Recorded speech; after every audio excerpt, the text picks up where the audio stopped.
Segundo Coríntios, capítulo 12, de 1 a 10. Em verdade que não convém gloriar-me, mas passarei as visões e revelações do Senhor. Conheço um homem em Cristo, que há 14 anos, se no corpo não sei, se fora do corpo não sei, Deus o sabe, e foi arrebatado até o terceiro céu. E sei que o tal homem, se no corpo ou se fora do corpo não sei, Deus o sabe, foi arrebatado ao paraíso e ouviu palavras inefáveis, de que aos homens não é lícito falar. De um assim me gloriarei eu, mas de mim mesmo não me gloriarei, senão das minhas fraquezas. Porque se eu quiser gloriar-me, não serei nécio, porque direi a verdade. Mas deixo isso para que ninguém cuide de mim mais do que em mim vê ou de mim ouve. E para que não me exaltasse pelas excelências das revelações, foi-me dado um espinho na carne, a saber, um mensageiro de Satanás, para me esbofetear, a fim de não me exaltar. Acerca de qual 3 vezes orei ao Senhor para que se desviasse de mim. E disse-me, a minha graça te basta, porque o meu poder se aperfeiçoa na fraqueza. De boa vontade, pois, não me gloriarei nas minhas fraquezas, porque em mim habite o poder de Cristo. Pelo que sinto prazer nas fraquezas, nas injúrias, nas necessidades, nas perseguições, nas angústias, por amor de Cristo. Aleluia, porque quando estou fraco, então eu sou forte. Amados, quando nós lemos essa carta que o apóstolo Paulo escreveu à igreja de Corinto, do capítulo 1 ao 10, nós separamos e encontramos que do capítulo 1 ao versículo 1 ao versículo 6, ele conta uma experiência sobrenatural vivida, e ele fala dessa experiência para a igreja de uma forma relutante, mas necessária em função dos acontecimentos que a igreja de Corinto estava vivendo, motivando a igreja de Corinto, uma igreja que o apóstolo Paulo tinha um carinho muito grande, afinal de contas ele fundou essa igreja, e é uma igreja que estava necessitada de ouvir algo sobrenatural da parte de Deus, uma experiência que ele passou, e que ele conta no momento em que a igreja estava sendo influenciada pelos falsos profetas. E isso nós encontramos no contexto desse texto, no capítulo número 11, quando relata que esses falsos profetas estavam contando vantagens, experiências, que supostamente viveram, e que na realidade eram falsas, a forma que eles estavam falando, mas que a igreja estava inclinada. E nós encontramos, inclusive, que esses falsos profetas, eles não tinham somente a intenção de influenciar a igreja, eles não tinham somente a intenção de entrar dentro da igreja, mas eles tinham a intenção, inclusive, também de liderar a igreja. Já visto que a igreja de Corinto era uma cidade muito rica economicamente, ela tinha um potencial econômico muito forte, e era uma igreja que, quando nós voltamos um pouquinho ainda em alguns capítulos, no capítulo 8 e 9, nós encontramos que era uma igreja que ela estava devidamente doutrinada, uma igreja que estava devidamente discipulada acerca das ofertas e acerca das contribuições. Ora, se era uma região com potencial econômico e uma igreja já entendendo sobre a importância de contribuição, é uma igreja que era interessante para qualquer pessoa, inclusive aqueles que queriam liderar indevidamente a igreja. E o apóstolo Paulo conta, essa experiência que ele teve há cerca de 14 anos atrás. Interessante que o apóstolo Paulo leva 14 anos para contar um fato, mas no momento em que ele achou extremamente necessário, porque se a igreja estava sendo influenciada por falsas informações ou falsas experiências, ele falou, não, eu tenho que contar algo da parte de Deus para que a igreja vire o foco exatamente e olhe exatamente para Cristo. E ele tinha algo bom para contar. Então, era uma igreja porque influenciada por esses falsos profetas e devidamente doutrinada acerca de finanças. E eu acho interessante, eu gosto muito de ministrar acerca de finanças, e esse mês, pastor Marcos Tober, eu completei 31 anos de mercado financeiro, e ainda bem que lá atrás eles contratavam as pessoas com 5 anos de idade, né? Então, por isso que eu já fiz 31 anos. E gosto de ministrar, e eu sou mais utilizado no momento de oferta do que exatamente nas pregações. Eu gosto muito de ministrar sobre isso, inclusive para casais, para empresários, através de seminários, mesmo porque a palavra de Deus, ela fala muito sobre finanças. O apóstolo Paulo usou 2 capítulos aqui da igreja de Corinto, mas a palavra de Deus tem 2.350 versículos bíblicos que falam acerca do tema de administração de recursos financeiros, que é 10 vezes mais do que fala do que salvação e fé. Então você pode perguntar, tá, mas tanta informação de administração financeira é mais importante que salvação e fé? É lógico que não. Salvação e fé é o mais importante, mas talvez seja mais complexo, por isso que Deus deixou tanta informação acerca desse tema. E algo que veio no meu coração já há algum tempo, eu nunca ministrei no momento da oferta, quando fala acerca de finanças, né? E eu quero abrir um parênteses também, porque o apóstolo Paulo doutrinou a igreja sobre finanças. Eu acho importante a gente entender desse tema, né? Que, amados, se tem uma pergunta que eu ouço todos os dias, pelo menos quase umas 10 vezes por dia, Marco, qual a melhor opção de investimento? Porque eu trabalho na área como assessor de investimentos, e eu confesso para os amados irmãos que a resposta que sobe até aqui, mas que tem que voltar invista no reino de Deus. É lógico que eu não posso falar isso, porque eu estou a trabalho, e não é a expectativa deles naquele momento, mas eu tenho que dar uma resposta técnica, né, no sentido de que a melhor opção de investimento é de acordo com o teu horizonte de investimento, o teu objetivo de retorno, né, o seu apetite a risco, sua necessidade de liquidez, e ali a gente desenha uma carteira de investimento que é adequada para o investidor. Mas eu tenho a vontade de falar que o reino de Deus é o melhor tipo de investimento, porque eu não tenho dúvida, assim como o apóstolo Paulo falou aqui para a igreja de Corinto, no capítulo 9, no versículo 6, né, e digo isso, que quem semeia pouco a pouco, e pouco também ceifará, e o que semeia em abundância também ceifará, no sentido de que aquele que oferta na casa do Senhor, ele é beneficiado. E é interessante a questão do benefício, né, porque quando você investe teu dinheiro em algum lugar, você está beneficiando quem pega teu dinheiro. Né? Se você vai no banco fazer um CDB, uma LCI, uma LCA, você está beneficiando o banco que vai pegar o teu dinheiro e vai emprestar com um preço mais caro, e bem mais caro, né? O spread bancário no Brasil é muito alto, então ele está beneficiado. Quando você aplica num tesouro nacional, um tesouro público, né, você vai estar comprando ali uma LFT, uma LTN, uma LTNB, você está beneficiando o governo que vai pegar teu dinheiro, vai aplicar em saúde, educação, né, segurança, pelo menos é o que devia ser feito. E se você está emprestando para uma empresa, né, comprando uma debêntures, uma CRA, um CRI, você está beneficiando a empresa que vai pegar o teu dinheiro e vai colocar no processo produtivo.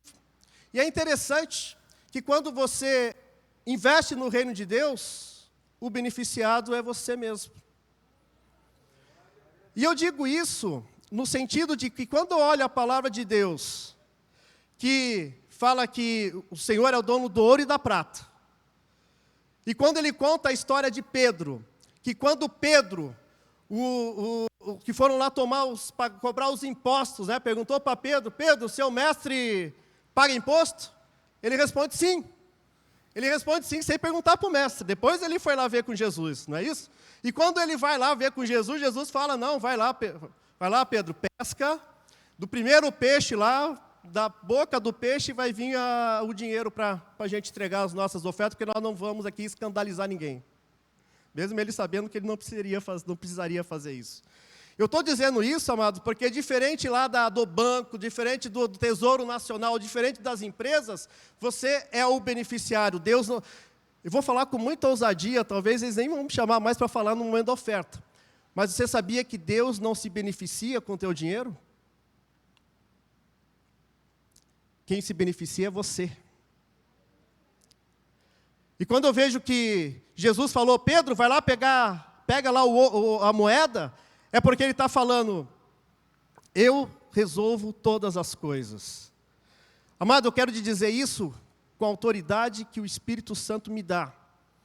Que se você não entregar, você está deixando de se beneficiar, assim como o apóstolo Paulo falou para a igreja de Corinto. O benefício é teu.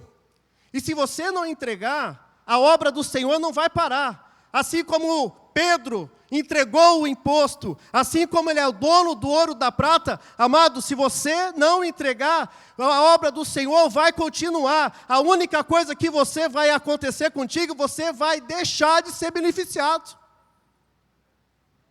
Pense nisso. Era só um parênteses. Sigamos. O apóstolo Paulo, quando ele conta essa mensagem, essa experiência, e ele conta de forma humilde. A humildade se destaca no sentido de que ele queria contar de algo muito forte, afinal de contas ele foi para o terceiro céu. O terceiro céu, né, quando a gente ministra para as crianças, né, até para o novo convertido, o que é o terceiro céu? Né, onde passam os pássaros, os aviões, né, é o primeiro céu, ali onde estão as estrelas, né, os planetas é o segundo céu, e o terceiro céu é o paraíso, onde está o lugar de Deus. Né? Então ele foi ao terceiro céu. E ele foi de uma forma muito especial e tão forte, tão impactante, que ele não sabia, inclusive, a forma que ele foi. Ele não sabia se foi em corpo, né, assim como foi Enoque, assim como foi Elias, ou se ele foi arrebatado em espírito, né, assim como foi João, né, com o propósito de escrever o livro, né, o Apocalipse. O apóstolo Paulo, ele não subiu com o propósito de escrever, tanto que ele nem relatou, ele contou de forma muito superficial que ele teve essa experiência, mas ele contou para impactar a igreja, para chamar a atenção da igreja de Corinto, que Deus é o Deus poderoso, o Deus criador, e que eles tinham que seguir exatamente isso, mas Paulo conta isso de uma forma que não chamasse atenção, tanto que ele fala assim, olha, conheci um homem em Cristo. Ele nem falou, olha, fui eu que fui. Porque Paulo, em todo o seu ministério, ele não queria chamar atenção para si. Paulo, na sua humildade, ele sempre quis chamar a atenção para Cristo. Paulo, em todo o seu ministério, ele queria se reduzir, mas que as pessoas vissem Cristo através do que ele vivia e através do que ele pregava, não das experiências, mas apóstolo Paulo tinha um projeto, um plano, Deus tinha um plano muito grande para ele, e para ele passar e viver esse plano que ele tinha que ter experiências.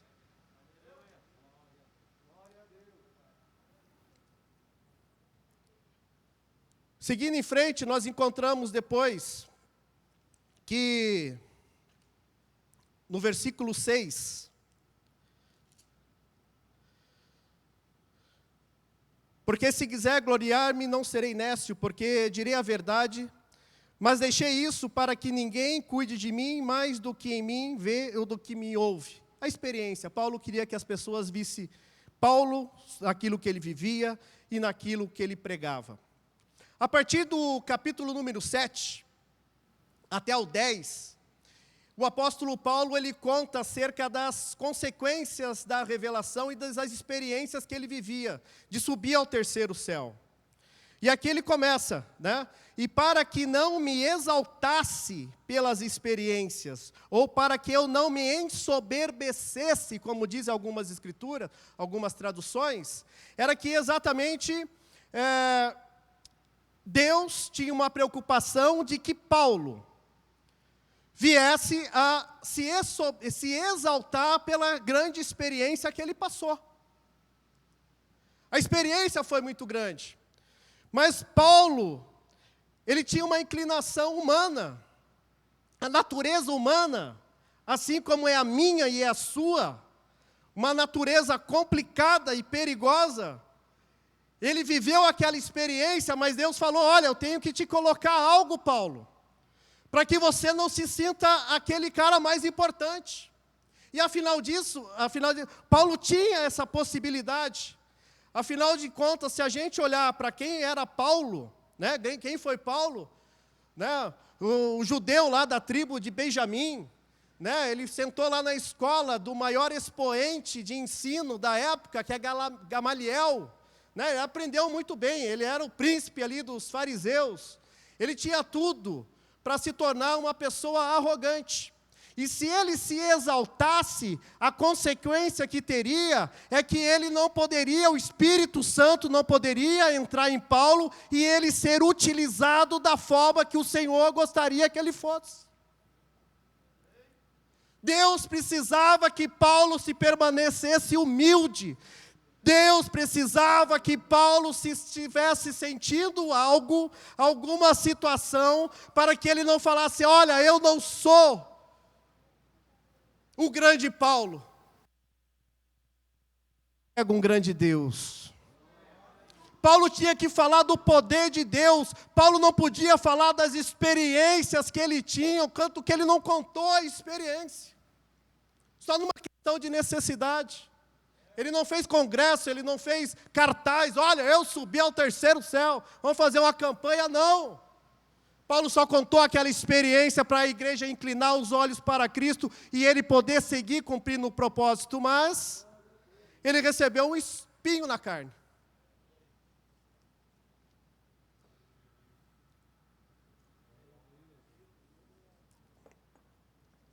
O espinho da carne é algo bem interessante, porque o que é o espinho da carne? Quando a gente vai ver os estudos teólogos, a gente encontra que cada linha teológica vai contar algo sobre o espinho. Uns vão falar que é uma enfermidade de saúde, outros vão falar que é um problema físico de Paulo, outros vão falar que é uma questão emocional, outros vão falar que Paulo sentiu uma dor por ele pregar o evangelho de Cristo e os judeus não acreditarem na sua própria pregação.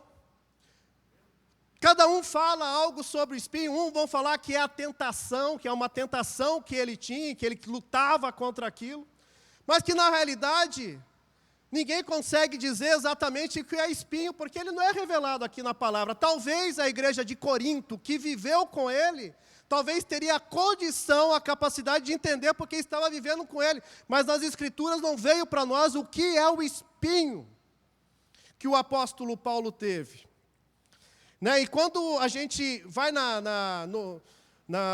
no original da palavra de Deus, nós vamos ver, por exemplo, na palavra que o espinho que chegou para nós como espinho, né, na tradução, ele significa escólopos. Escólopos é uma palavra também utilizada como estacas. Estaca é algo até mais dolorido do que um próprio espinho, né? Porque a estaca, inclusive, era algo que os romanos utilizavam, né, para matar as pessoas, né? Ou eles crucificavam, ou eles empalamentavam, né, as pessoas, eles colocavam as estacas para matar as pessoas. Algo muito mais dolorido do que um próprio espinho de uma roseira, talvez. Mas no sentido de que Paulo, e a mensagem chegou como espinho para nós, talvez algo mais suave. Mas quando nós olhamos isso, o que nos chama a atenção é que é algo que gera muita dor. E quando nós vemos que nós não sabemos o que é o espinho na carne, eu entendo que tem um propósito nisso. E o propósito nisso, quando a gente olha acerca dos espinhos, da dor, do sofrimento, é porque nós podemos nos colocar nessa história, no sentido de que nós temos os nossos sofrimentos, nós temos as nossas dores, nós temos as nossas angústias. E colocamos no lugar do sofrimento que o apóstolo Paulo passou, no sentido e no único objetivo, que era o próprio objetivo que Deus colocou isso em Paulo, para que ele não exaltasse, para que ele não se ensoberbecesse, mas que ele se tornasse e continuasse humilde.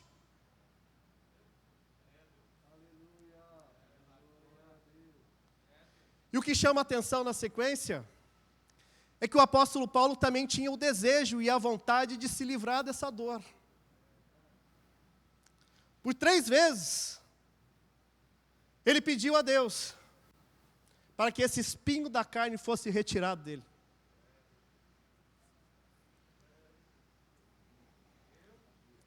Interessante que quando a gente olha para Jesus, ele também pediu.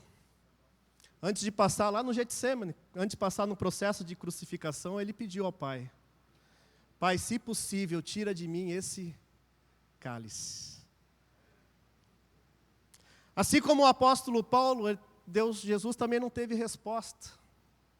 O apóstolo Paulo não teve resposta na primeira, porque ele fez 3 vezes. Não teve resposta na segunda. Eu abro um parênteses para dizer que a ausência de resposta de Deus não quer dizer que Deus não está te amando.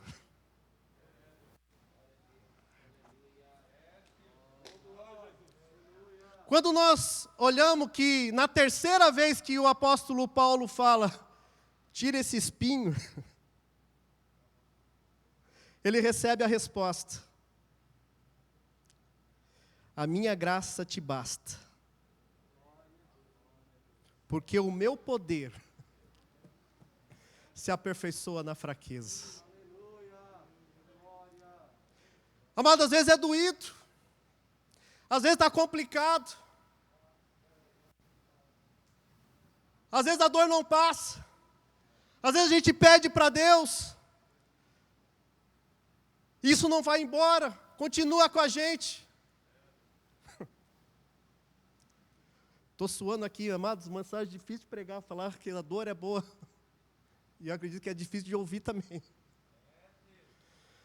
mas é no sofrimento, mas é na fraqueza que é manifestado o poder de Deus em nossa vida. Porque a graça do Senhor é suficiente. Porque a graça do Senhor é tudo que nós precisamos. Aleluia. E quando eu olho para 1 Coríntios 10:13, a palavra do Senhor diz: não sobreveio a vocês tentação que não fosse comum aos homens. Amados, Deus não nos dá algo que a gente não possa suportar. Jesus, quando ele foi tentado lá no deserto, depois de ter jejuado 40 dias e 40 noites, pela palavra ele venceu.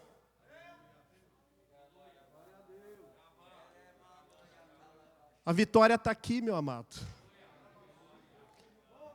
É através da palavra, é através do poder, é através da graça, é através da misericórdia, aleluia, que nós conseguimos enfrentar a situação, que nós conseguimos caminhar.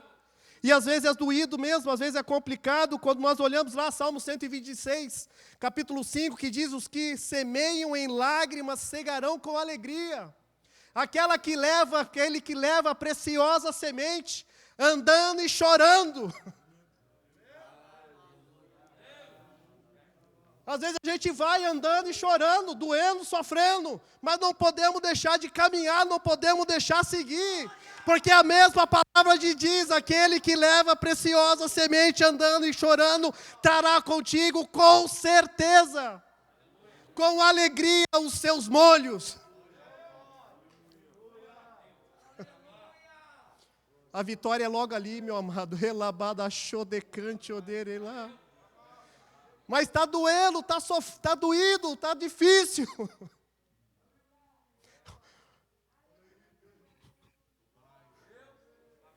Segura firme, querido. Segura firme, querido. Canaã é logo ali, amado. Relabadachai.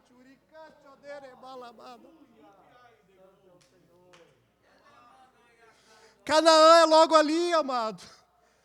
Terra que emana leite e mel é logo ali, querido. Suporta mais um pouco. Caminha mais um pouco. Andando, chorando, mas as beneficências do Senhor virão sobre a sua vida, querido.